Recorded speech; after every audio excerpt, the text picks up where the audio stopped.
Update पर मैं हूं आपके साथ ऋतु भंडारी और शुरुआत करते हैं बुलेटिन की बड़ी खबर के साथ। जहाज से पुरी में भगवान जगन्नाथ की रथ यात्रा की शुरुआत होने जा रही है। रथ यात्रा में उमड़ा भक्तों का सैलाब। जहां जगन्नाथपुरी की रथ यात्रा की सभी तैयारी पूरी कर ली गई है। रथ यात्रा को लेकर सुरक्षा के विशेष इंतजाम किए गए हैं, क्योंकि भारी संख्या में जब श्रद्धालु और लोग वहां पर पहुंचेंगे तो किसी भी तरह की कोई भगदड़ जैसे हालात ना बन पाए, इसको लेकर विशेष तैयारी की जा रही है। भारी संख्या में पुलिस फोर्स भी यहां पर मौजूद है और जगन्नाथपुरी रथ यात्रा को लेकर सरकार की तरफ से, समिति की तरफ से पहले बैठक की गई थी और बैठक के माध्यम से दिशा निर्देश जारी किए गए थे। किसी भी तरह की कोई अव्यवस्था सामने ना आने पाए, इस चीज को लेकर ध्यान देना बेहद जरूरी है और उसी को लेकर आज वो तस्वीरें देखने को मिल पाएगी जहां जगन्नाथपुरी की रथ यात्रा आज शुरुआत होने जा रही है और ऐसे में भारी संख्या में श्रद्धालु यहां पर पहुंचेंगे।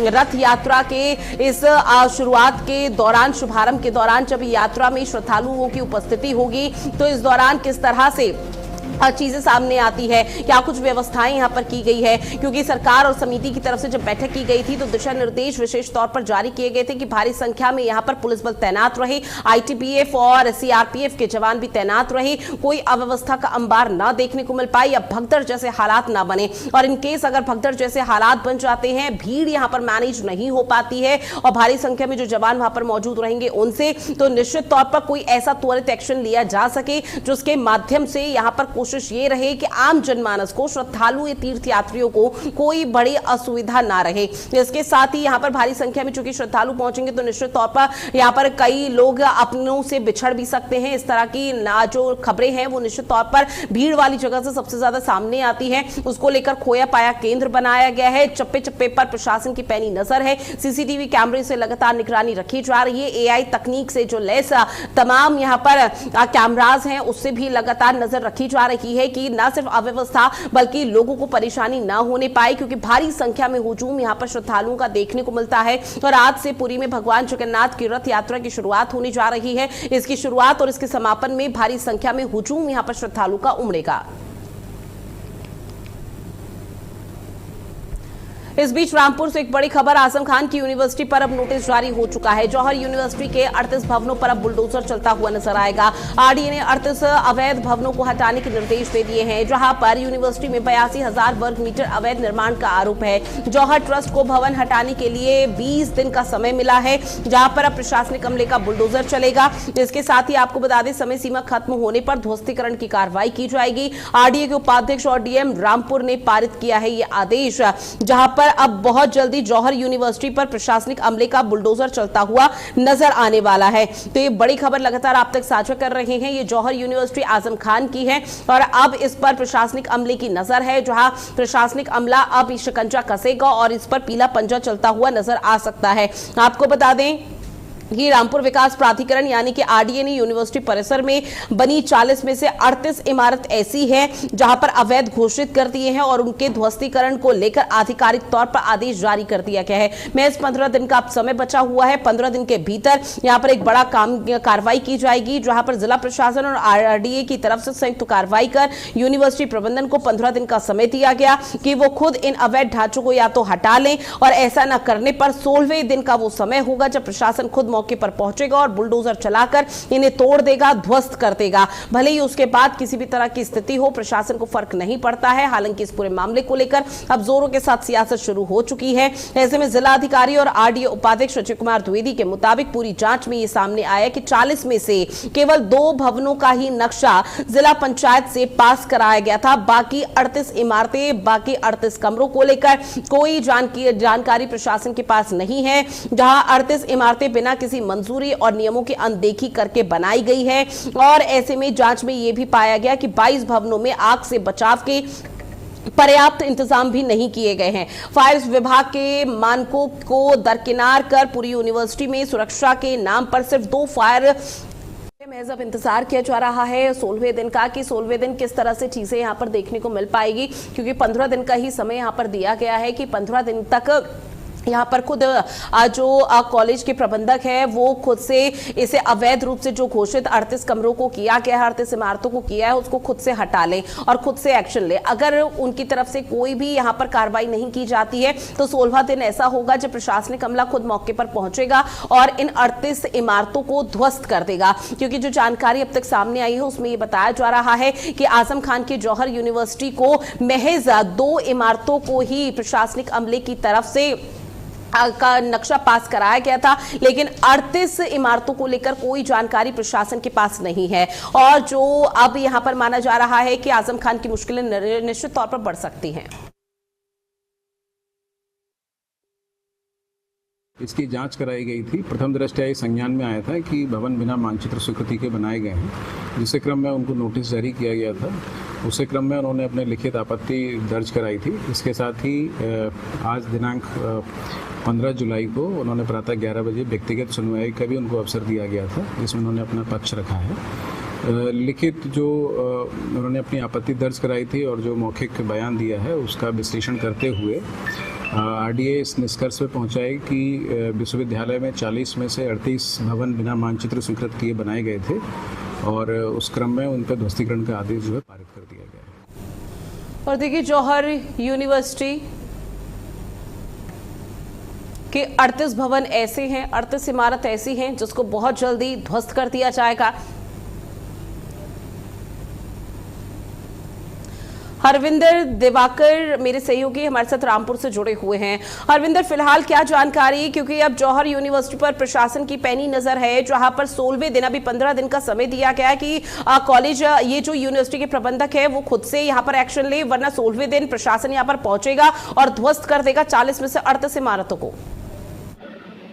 जी बिल्कुल, मैं आपको बता दूं, समाजवादी पार्टी के जो वरिष्ठ नेता हैं आजम खान, उनके ऊपर एक बार फिर गाज गिरती हुई दिखाई दे रही है। आजम खान की यूनिवर्सिटी के 38 भवनों पर प्रशासनिक बुलडोजर चल सकता है। आरडीए ने भेजा था ट्रेस को तो एक नोटिस, जिसमें उन्होंने 40 भवन बनाए थे, जिसमें 2 भवनों का जो डॉक्यूमेंट थे वो पूर्ण तरीके से पूरे थे और वहीं 38 भवनों का जो कागजी कार्रवाई थी वो पूरी नहीं थी। तो उसी को लेकर के उन्हें नोटिस भेजा गया था तो और जवाब मांगा गया था कि जो 38 भवन बनाए गए हैं उनके जो भी कागज हैं, जो भी उसके मानचित्र हैं वो दिए जाएं, जमा किए जाएं। क्या वह अवैध हैं या वैध हैं? लेकिन उन 15 दिनों के भीतर कोई भी प्रेस के द्वारा कोई एक भी ऐसा कोई डॉक्यूमेंट दिखाया नहीं गया है। तो वहीं कल रामपुर के अजय कुमार द्विवेदी जो डीएम हैं, उन्होंने बताया कि जो 38 भवन हैं उनके ऊपर प्रशासनिक बुलडोजर चल सकता है, उन्हें उसमें 15। निश्चित तौर पर हरविंदर, देखिए, सवाल तो यहाँ पर कई उठ रहे हैं और ऐसे में आजम खान की मुश्किलें भी कम होने का नाम नहीं ले रही। लेकिन अब सवाल सबसे महत्वपूर्ण ये लोगों की तरफ से भी पूछा जा रहा है कि ये जौहर यूनिवर्सिटी आज या कल की तारीख में नहीं बनी है, लंबे समय से बनी है, लेकिन प्रशासनिक अमले की नजर क्या अब गई है कि 40 में से 38 भवन यहाँ पर अवैध है जिस पर अब बुलडोजर चलाया जाएगा?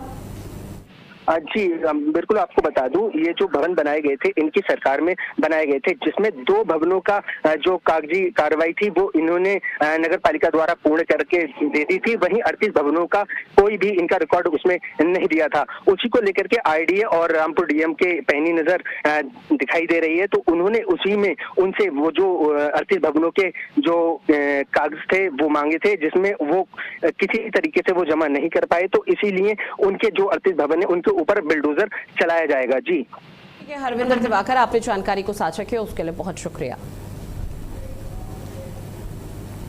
अगली खबर, जहां उत्तर प्रदेश की राज्यपाल आनंदीबेन पटेल 16 और 17 जुलाई को 2 दिवसीय प्रयागराज के दौरे पर रहेंगे। इस दौरान वो राजेंद्र सिंह रज्जू भैया विश्वविद्यालय और राजश्री टंडन ओपन यूनिवर्सिटी के दीक्षांत समारोह में मुख्य अतिथि के तौर पर शिरकत करती हुई नजर आएंगी। साथ ही राज्यपाल आनंदीबेन पटेल आंगनबाड़ी कार्यकर्ताओं को किट भी वितरित करेंगी और खुलदाबाद स्थित राजकीय बालिका गृह के कार्यक्रम में भी हिस्सा लेंगे। वहीं आपको बता दें कि राज्यपाल आनंदीबेन पटेल के दौरे को लेकर प्रशासन ने सभी तैयारी पूरी कर ली है। महज इंतजार है जब वो प्रयागराज के दौरे पर होंगी, इन तमाम कार्यक्रमों में शिरकत करती हुई नजर आएंगी। तो ये तस्वीर आपको बता दें कि प्रयागराज दौरे को लेकर लगभग सभी तैयारी पूरी हो चुकी है। राज्यपाल आनंदीबेन पटेल का ये प्रयागराज का दौरा बेहद महत्वपूर्ण कई मायनों में माना जा रहा है, जहां पर दीक्षांत समारोह में वो शिरकत करेंगे। और इसके साथ ही आपको बता दें कि राजेंद्र सिंह रज्जू भैया विश्वविद्यालय और राष्ट्रीय टंडन ओपन यूनिवर्सिटी का दीक्षांत समारोह है। राज्यपाल की उपस्थिति वहां पर रहेगी। मुख्य अतिथि के तौर पर राज्यपाल आनंदीबेन पटेल इस दौरान आंगनबाड़ी कार्यकर्ताओं को किट भी बांटेंगी और खुलदाबाद स्थित राजकीय बालिका गृह के कार्यक्रम में भी हिस्सा लेंगे, जहां दौरे को लेकर प्रशासन पूरी तरह से अलर्ट मोड पर है। महज अब इंतजार राज्यपाल आनंदीबेन पटेल का किया जा रहा है जब वो प्रयागराज के दौरे पर होंगी और इस दौरान किस तरह की व्यवस्थाएं यहां पर सुनिश्चित करनी है। तमाम दिग्गज भी उनके साथ मौजूद रहेंगे, क्योंकि आपको बता दें कि दीक्षांत समारोह यूनिवर्सिटी में होना है और यूनिवर्सिटी के दीक्षांत समारोह में उनकी उपस्थिति बेहद खास है।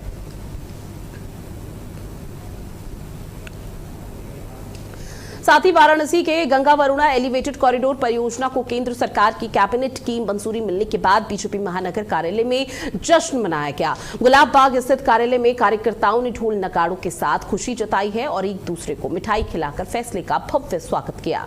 बीजेपी महानगर अध्यक्ष प्रदीप अग्रहरी ने कहा कि यह परियोजना काशी के विकास में ऐतिहासिक कदम साबित होगी। उन्होंने बताया कि एलिवेटेड कॉरिडोर बनने से शहर की यातायात व्यवस्था बेहतर होगी और श्रद्धालु और पर्यटकों को बड़ी सुविधा मिलने जा रही है। कार्यक्रम में महापौर अशोक तिवारी, विधायक सौरभ श्रीवास्तव समेत कई पदाधिकारी और कार्यकर्ता मौजूद रहे। तो श्रद्धालु और पर्यटकों में अब खुशी की लहर है। भव्य स्वागत इस फैसले का किया गया, जहां पर गंगा वरुणा एलिवेटेड कॉरिडोर मंजूर कर दिया गया है और उसके बाद किस तरह से आतिशबाजी की जा रही है, किस तरह से जश्न मनाया जा रहा है।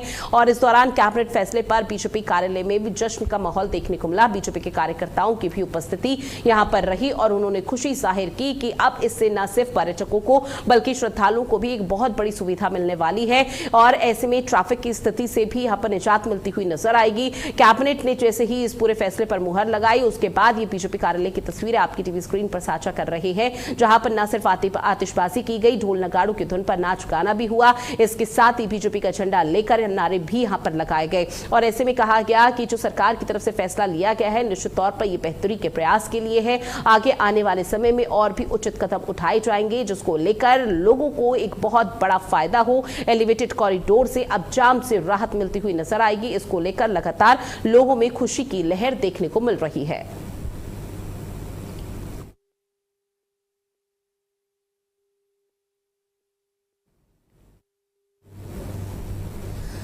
अब बात आगरा की करते हैं, जहां एफएसडीए की टास्क फोर्स ने कागरौल के नकला हीरा सिंह स्थित 2 डेयरियों पर छापेमार कार्रवाई कर बड़ी कार्रवाई को अंजाम दिया। आपको बता दें कि जांच के दौरान गंदगी के बीच दूध उत्पाद तैयार किए जा रहे थे, जिसके बाद 3 नमूने जांच के लिए लैब भेजे गए।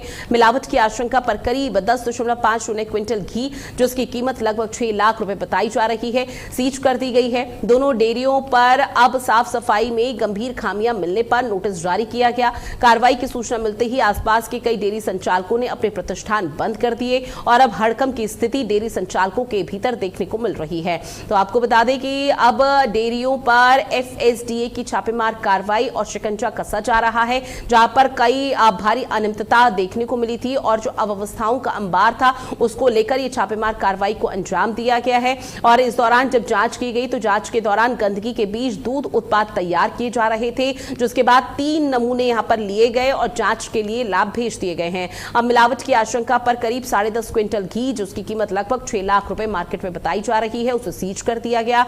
दोनों डेयरियों को साफ सफाई में गंभीर खामियां मिलने पर नोटिस भी जारी किया गया है। साथ ही कार्रवाई की सूचना मिलते ही आसपास के कई डेयरी संचालकों में हड़कंप की स्थिति और अपने प्रतिष्ठानों को वो बंद करके मौके से फरार हो गए। लेकिन इस दौरान एफएसडीए का यह कहना कि आगे भी इस तरह से कार्रवाई जारी रहेगी, बख्शा किसी को नहीं जाएगा। कोई नकली घी या फिर नकली दूध उत्पाद यहां पर सप्लाई अगर कर रहा है तो उस पर निश्चित तौर पर कार्रवाई होनी बेहद जरूरी है, ताकि लोगों की जान बचाई जा सके, लोगों की सेहत के साथ कोई खिलवाड़ ना होने पाए। और उसी के तहत लगातार इस कार्रवाई को अंजाम यहां पर एफएसडीए की टीम देती हुई नजर आई, जहां पर आप तक भी साझा कर रहे हैं किस तरह से भारी संख्या में 10.5 क्विंटल के करीब जो घी है उसको सीज कर दिया गया। और ऐसे में दूध से बने हुए जो तमाम चीजें हैं उसको भी नष्ट करने का काम फिलहाल एफएसडीए की टीम ने छापेमार कार्रवाई के दौरान किया है। और लगातार ये तस्वीर आपकी टीवी स्क्रीन पर जहां डेयरी संचालकों में अब हड़कंप की स्थिति है और डेयरी संचालकों का अभी तक कोई खास रिएक्शन इस पूरे मामले पर सामने नहीं आया है। और उसके साथ ही कुछ डेयरी संचालक ऐसे थे जो अपने प्रतिष्ठानों को बंद करके मौके से फरार हो गए, लेकिन एफएसडीए फिलहाल पूरे एक्शन मोड में नजर आ रहा है। एफएसडीए का कहना कि आने वाले समय पर इस तरह की कार्रवाई निश्चित तौर पर और जोर शोर के साथ की जाएगी ताकि नकली सामग्री जो बेची जा रही है, दूध से बने हुए जो प्रोडक्ट बेचे जा रहे हैं वो नकली है, उसका पता लगाया जा सके और लोगों की जान से कोई भी खिलवाड़ ना हो।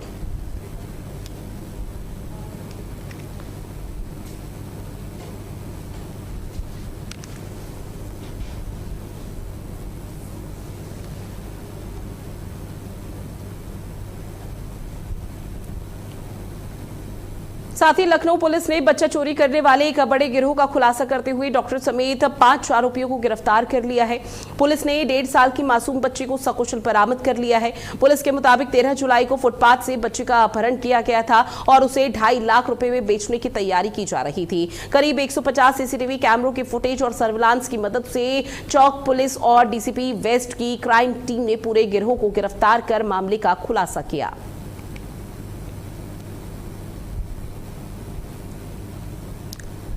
तो देखिए लखनऊ से खबर, 1.5 साल की बच्ची को सकुशल बरामद किया गया है। सीसीटीवी से पुलिस ने पूरे मामले की गुत्थी को सुलझाया। किस तरह से पहले अपहरण किया गया, अपहरण करने के बाद उसको आगे बेचने की फिराक में यहां पर अपहरण करता थे, लेकिन अब इस बीच ये बहुत बड़ी सफलता बताई जा रही है। जहां आपको बता दें कि अब फुटपाथ से पहले बच्ची का 13 जुलाई को अपहरण किया जाता है, फिर उसे 2.5 लाख रुपए में बेचने की तैयारी अपहरणकर्ता कर रहे थे। जहां करीब 150 सीसीटीवी कैमरों की फुटेज और सर्विलांस की मदद से चौक पुलिस के हाथ और डीसीपी वेस्ट के हाथ एक बहुत बड़ी सफलता लगी है, जहां पर अपहरणकर्ताओं को गिरफ्तार कर लिया गया है, बच्ची को सकुशल बरामद किया गया, परिजनों को सुपुर्द कर दिया गया और आगे भी इस तरह की कार्रवाई जारी है। और ऐसे में जिन आरोपियों की गिरफ्तारी हुई उनसे पूछताछ की जा रही है।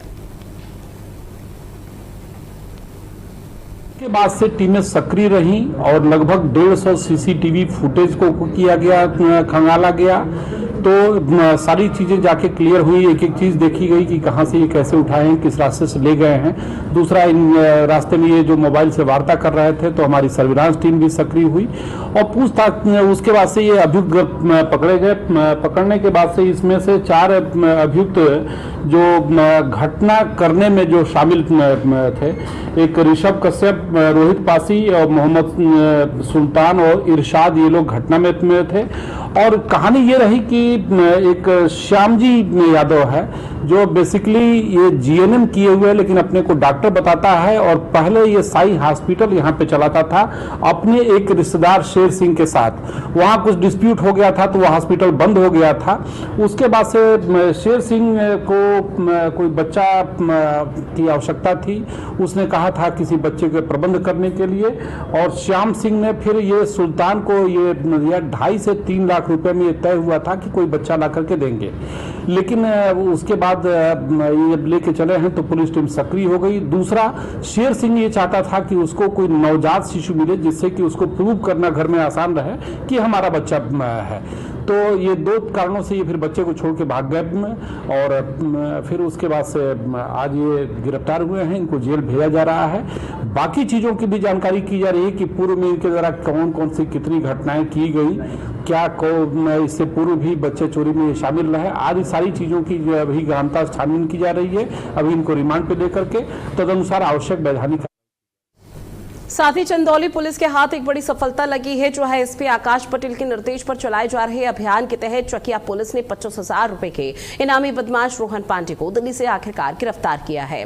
आपको बता दें कि आरोपी चकिया थाना क्षेत्र में हुई लूट की बड़ी वारदात में वांछित था और घटना के बाद दिल्ली में छिपा हुआ था। पुलिस लंबे समय से उसकी तलाश कर रही थी। गिरफ्तारी के बाद आरोपी को न्यायालय में पेश कर आगे की कार्रवाई शुरू कर दी गई है। तो दिल्ली से धर दबोचा गया आरोपी जो है एसपी के अभियान में ये बड़ी सफलता चंदौली पुलिस के हाथ लगी है। और ऐसे में आपको बता दें कि पुलिस लंबे समय से इस आरोपी की तलाश कर रही थी, लेकिन आखिरकार राष्ट्रीय राजधानी दिल्ली में छपकर बैठा हुआ था। लेकिन मुखबिर की सूचना के आधार पर पुलिस ने बहुत बड़ी कार्रवाई को अंजाम दिया। और आपको बता दें कि इस अभियान के तहत 25,000 रुपए के इनामी बदमाश रोहन पांडे का नाम बताया जा रहा है, जिसकी गिरफ्तारी दिल्ली से हुई है। आरोपी चकिया थाना क्षेत्र में हुई लूट की बड़ी वारदात में वांछित चल रहा था। घटना के बाद दिल्ली में छिपा हुआ था।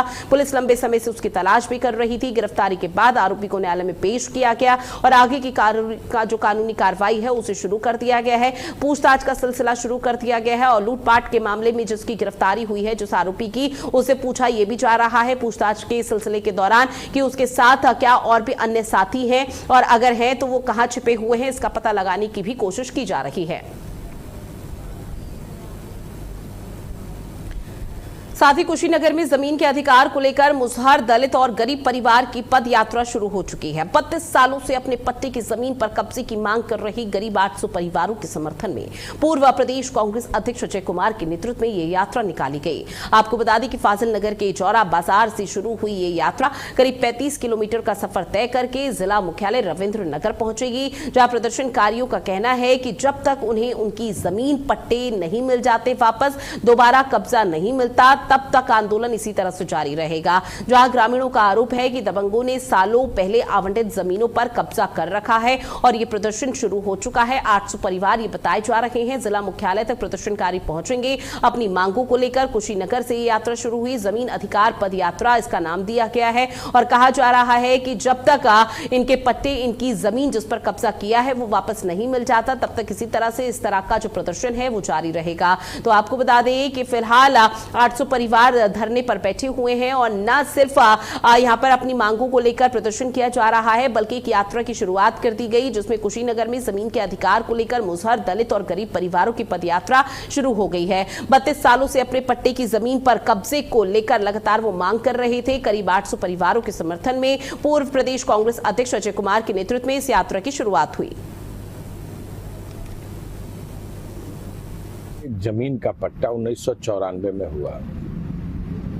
तात्कालिक मंत्री, उस समय के मंत्री जी जो थे भारत सरकार के, कल्पनाथ राय जी, उन्होंने जमीन पर कब्जा तो दिलवा दिया, लेकिन जिन सीलिंग की जमीन को कब्जा दिया गया था, बाद में वहां के स्थानीय जो बाहुबली लोग हैं, इन लोगों को जमीन से महरूम करके और इन्हें बेघर छोड़ने की कार्रवाई को करने का काम किया।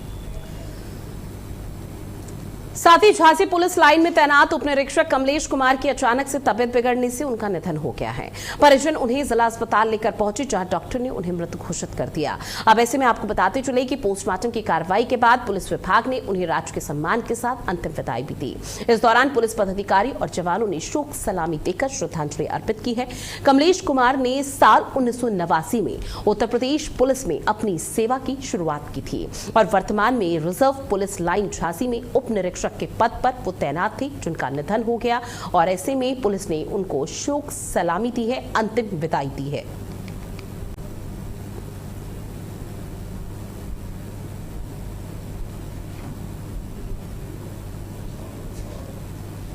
तो देखिए, झांसी से तस्वीर आपकी टीवी स्क्रीन पर राजकीय सम्मान के साथ उनको अंतिम विदाई दी गई। पुलिस ने शोक सलामी इस दौरान दी है और सभी की आंखें यहां पर नम नजर आई, जहां 1989 से वो अपनी सेवा निभा रहे थे और अब उनका निधन हो गया। साथ ही हरदोई के कटरा बिल्हौर हाईवे पर एक बड़ा सड़क हादसा सामने आया, जहां कन्हारी गांव के पास फर्रुखाबाद से आ रही रोडवेज बस अचानक से खड़े ट्रक से टकराकर सड़क किनारे खाई में पलट गई। हादसे के इस समय बस में करीब 46 परिवार और यात्री सवार थे, जिनमें कई लोगों के घायल होने की सूचना सामने आई है। घटना की जानकारी मिलते ही पुलिस मौके पर पहुंची और राहत और बचाव कार्य शुरू किया गया। घायलों को तत्काल इलाज के लिए अस्पताल भेज दिया गया। पुलिस ने दुर्घटनाग्रस्त बस और ट्रक को कब्जे में लेकर हादसे के कारणों की जांच फिलहाल शुरू कर दी है। तो एक बड़ा हादसा हुआ, बस में 46 यात्री सवार थे जिसमें कई लोग घायल बताए जा रहे हैं, जिनका इलाज अस्पताल में जारी है। मौके पर पहुंची पुलिस लगातार कार्रवाई में जुटी हुई है, जांच शुरू कर दी गई है।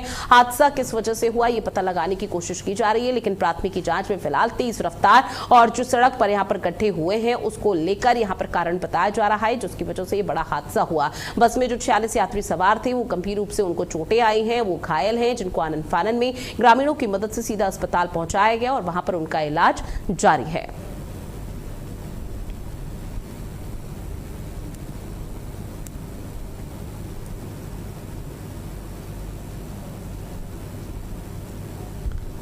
तो देखिए, हरदोई से तस्वीरें आपकी टीवी पर स्क्रीन पर साझा कर रहे हैं, जहां बस पलट गई है और हरदोई में ये बड़ा सड़क हादसा हुआ।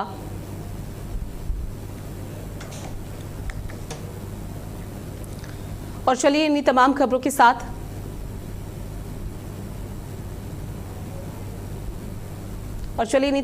साथ इस खास बुलेटिन में इतना ही। आप बने रहिएगा भारत अपडेट के साथ। नमस्कार।